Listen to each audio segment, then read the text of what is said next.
I've got two daughters, ages 10 and 13, and my youngest daughter is an avid softball player.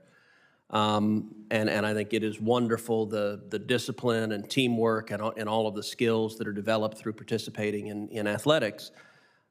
I will say, Dr. Emmert, I am concerned about just how political the NCAA has gotten on the question of transgender athletes.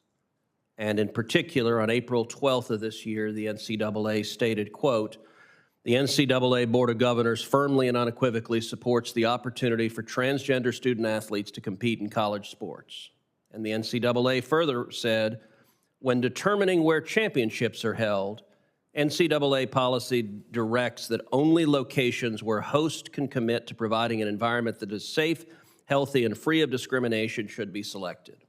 That was a not remotely subtle threat for the NCAA to target and boycott any states where legislatures are acting to protect girls' sports and women's sports.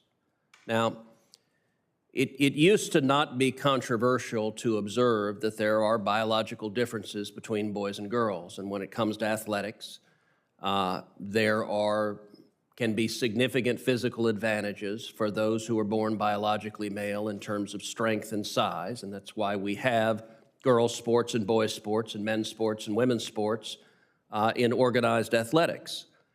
And the science continues to demonstrate that. Indeed, University of Manchester study indicated that male puberty provides a 10 to 50% physical advantage dependent on the sport, with the gap widest in activities that use muscle mass and explosive strength.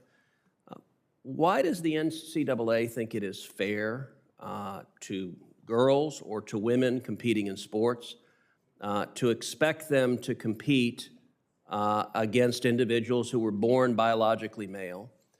And is the NCAA concerned about some of the results we're seeing? For example, Connecticut high school track, where biological males are setting record after record after record in girls track and winning the championships. Is that fair to the girls and to the women who had been competing in the sports? Senator, first of all, as you point out, this is a very challenging issue, and the member schools of the association have worked very hard to try and not make it a political issue, and rather to be aligned as closely as possible with the Olympic movement, with what goes on in the both USA Olympics and the International Olympics.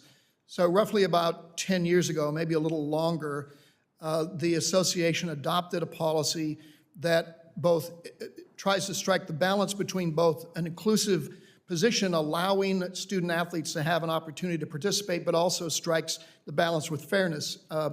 Much in agreement with what you were just saying, trying to find the fairest playing field for competition. The conclusion was that student athletes in NCAA competition who are transgendered women, for example, are allowed to compete, but only after they've been under a doctor's care for no less than a year and have had testosterone suppression treatments that have lowered their, their testosterone levels to be functionally equivalent of a woman. The cases you cite in Connecticut, while I don't know the medical circumstances of those athletes, but based on what I've read, they would not have been allowed to compete in NCAA championships. Our policies align with those of the Olympic Committee. We're also monitoring very closely and indeed working with the IOC around some of the research you cited so that we can modify as need be our policies, recognizing differences on a sport-by-sport basis. The IOC right now has instructed all the sport federations to look at extant research and other research that may need to be done to find out whether or not there can be fair competitions in individual sports because they utilize different muscle mass and, and strength skills. So we've been constantly trying to stay abreast of the science and make sure that we're striking a balance where we don't put women athletes at a disadvantage while still trying to provide an inclusive environment. Thank you. Thank you. Senator Blackburn.